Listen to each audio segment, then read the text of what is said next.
Welcome back, brave souls. Today, we're diving into the Two Towers, or as I like to call it, The Lord of the Rings, the sequel nobody could pronounce for the first few years. That's right, it's time for more walking, more battles, and, of course, more Frodo looking utterly confused. Welcome back, brave souls. Today, we're diving into the Two Towers, or as I like to call it, The Lord of the Rings, the sequel nobody could pronounce for the first few years. That's right. It's time for more walking, more battles, and, of course, more Frodo looking utterly confused. Ah yes, Gollum, the perfect hiking companion. He's like that one guy in your group project who does absolutely nothing, but still manages to make the whole experience 10 times worse. Constantly whispering about his precious, flipping between creepy and adorable like a dysfunctional Furby. We loves Frodo, we hates him, we helps him, we steals from him. Pick a mood, Gollum. We don't have time for your split personality when there's an evil overlord trying to ruin everything. And speaking of evil overlords, let's not forget the main villain of this movie, Saruman. You know, Sauron's slightly more stylish cousin with a cooler tower and a talent for turning trees into industrial waste. I mean, the guy literally builds an entire army out of ORCs and lumber,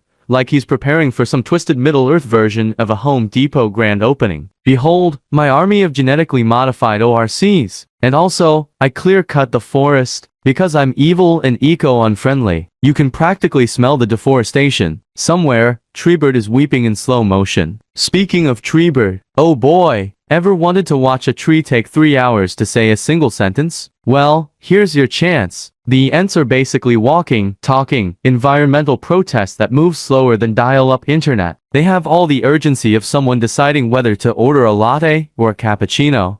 But while the Ents are pondering the meaning of existence, Aragorn, Legolas, and Gimli are off doing something actually interesting like chasing down an army of Uruk-hai, who are the Middle-earth equivalent of linebackers on steroids. These guys have one mission: kidnap hobbits, and look as intimidating as possible while doing it. Honestly, the Uruk-hai are like those gym bros who spend way too much time lifting.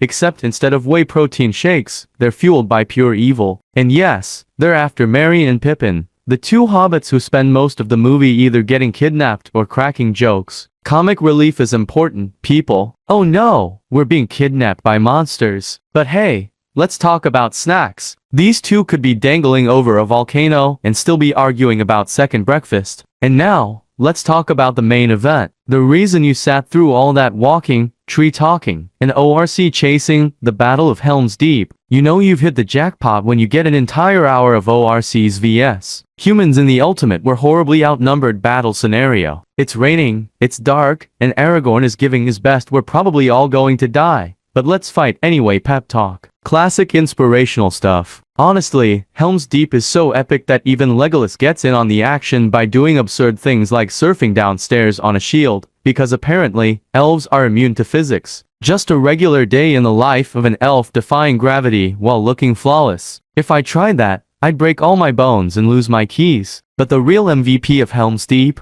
Gimli, our favorite grumpy dwarf, spends the entire battle trying to prove he's more than just comic relief by body slamming ORCs like he's auditioning for WWE. He and Legolas are basically having a who can kill more ORCs contest while everyone else is just trying to survive.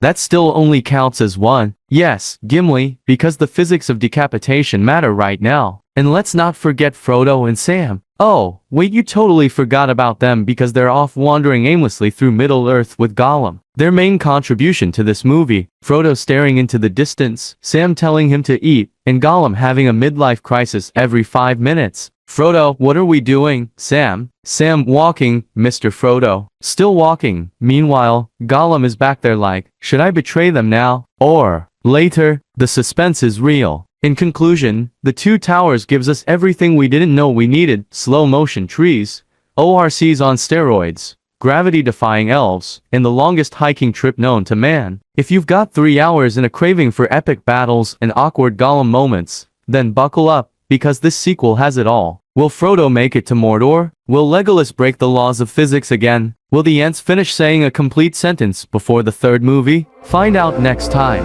Or maybe not, because there's still one more movie to go.